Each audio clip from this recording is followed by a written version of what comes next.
Hello everybody, my name is John Hoydick. I am going to present to you on the games approach, the information that we went over in Chapter 9 through reviewing the book Play Practice, the games approach to teaching and coaching sports by Alan G.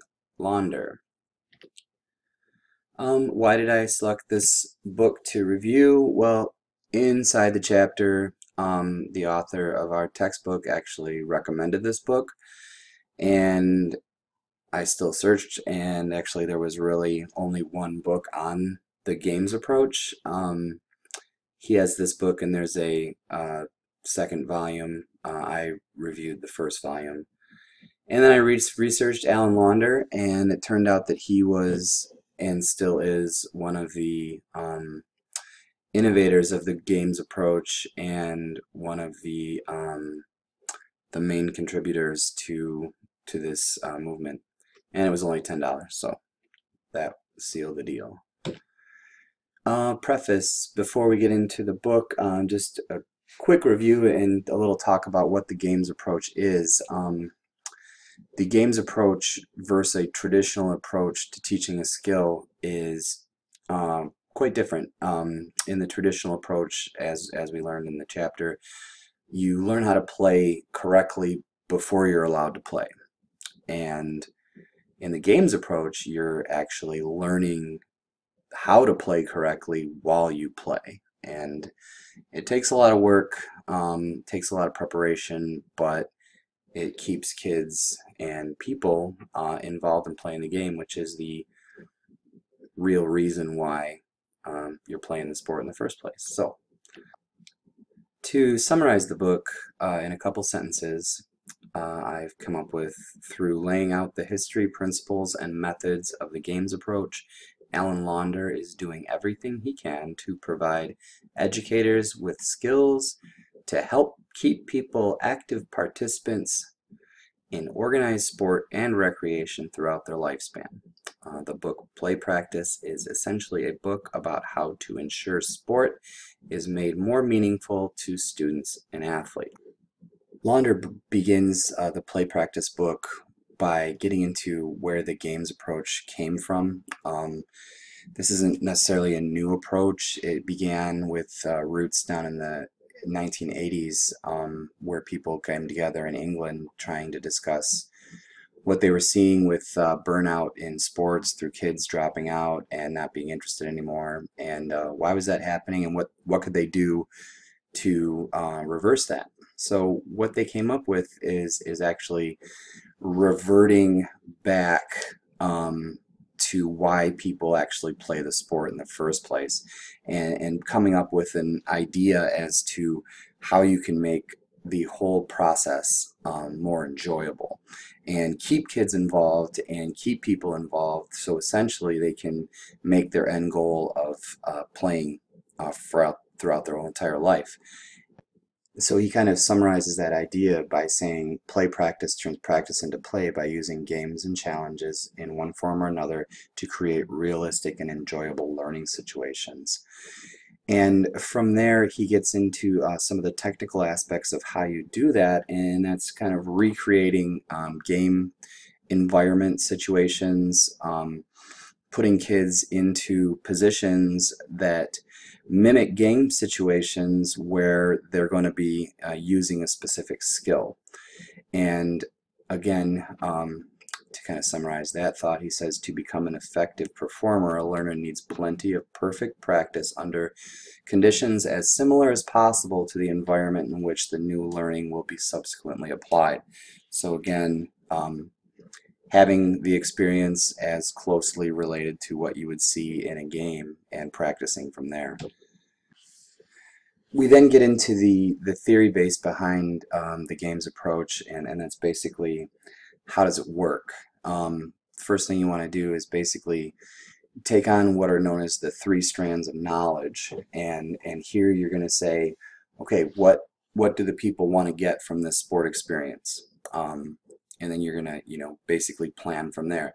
And then what condition is going to give them the best possible opportunity to learn? Plan from there. And what competencies do young people need to participate effectively and enjoyably in a sport? So what will it take to be successful in that sport? And there are two major advantages to the play practice or the games approach, and the main one, and this is, I think, really huge.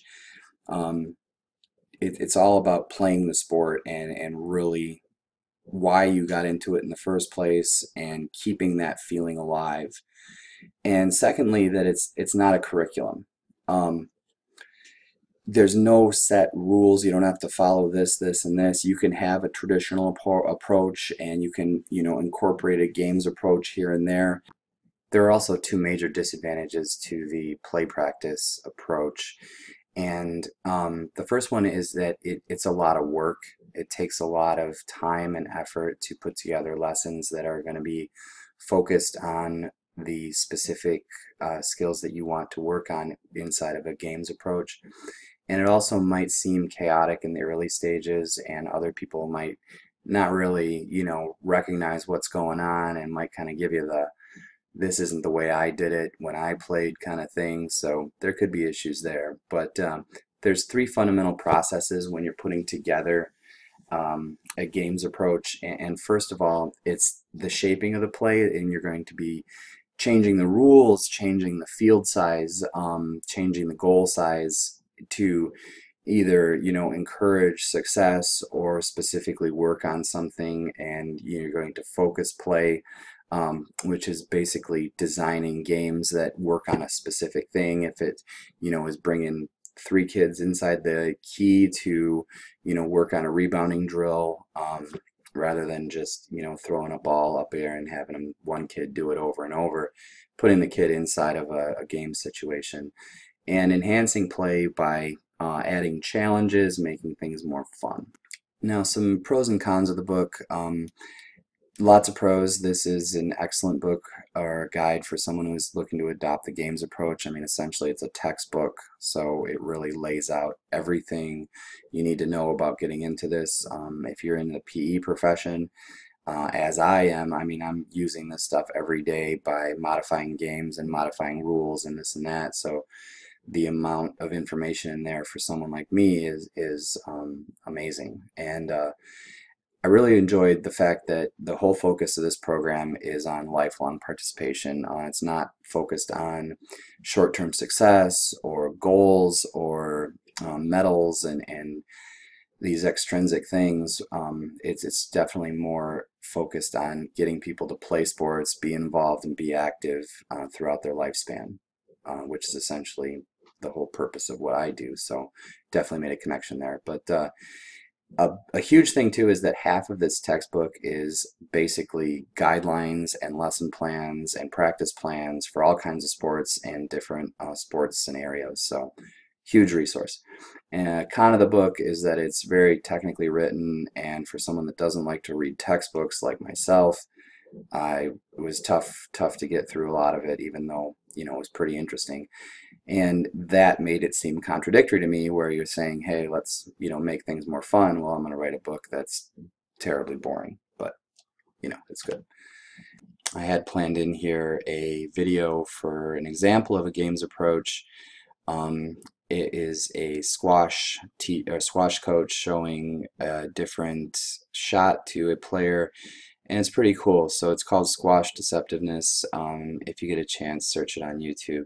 It'd put us way over. So I'll just leave you with this quote. Ultimately, the test of the effectiveness of a sport experience is whether young people continue or even expand their involvement in the future as players, officials, teachers, coaches, or informed spectators. So that's our end goal if we're taking on the games approach, to keep people involved and playing throughout their lifespan.